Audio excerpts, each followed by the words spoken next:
Patients come to you with a head injury and expect you to know how severe it is and how quickly to treat them. The American College of Emergency Physicians says that the triage process causes long wait times and crowding in the emergency department. Diagnosing a head injury can take a long time, especially when the emergency physician is ruling out life-threatening conditions. Tests such as a CT scan take time that an emergency department physician must manage effectively to optimize resources and patient care.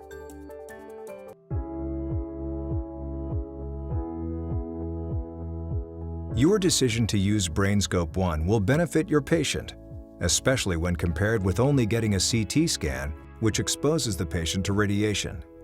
CT scans are only sensitive to specific types of structural brain injury, most commonly those that involve a bleed. While CT scans are the ubiquitous gold standard for assessment of head injury in hospital emergency rooms around the country, many other traumatic brain injuries are not visible on CT scans. Assessment time for BrainScope 1 can be as short as 10 to 12 minutes or longer, depending on the type and number of assessments selected. And it's all done right in the ED. That means your patients can be rapidly assessed, and if your determination is that no CT scan is needed, discharged quickly, with thorough understanding of their condition.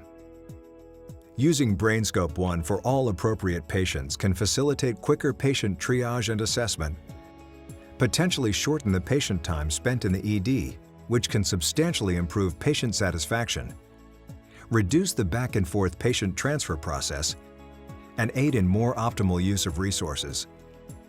A CT scan can also be uncomfortable and time-consuming, while the BrainScope 1 assessment is rapid, non-invasive, and patient-friendly, and can be administered immediately without the need to move patients to a different room. Then there's the fact that the BrainScope 1 technology produces no ionizing radiation. A single CT scan, on the other hand, exposes your patient to 400 times more ionizing radiation than a dental X-ray. Patients found to be CT negative are often discharged without evaluation for concussive injury, because CT scans are not helpful for physicians to assess concussion due to the limitations of CT technology. BrainScope 1 provides important additional objective information related to concussion. The BFI indicates potential impairment in brain function, which helps inform discharge referrals for further evaluation for concussion or referrals for post-concussion follow-up care. Note that BrainScope 1 is not intended as a standalone diagnostic or to be used as a replacement for a CT scan. But when you do use this medical device as part of your assessment, it can provide important additional objective information to aid in your diagnosis and care path decisions.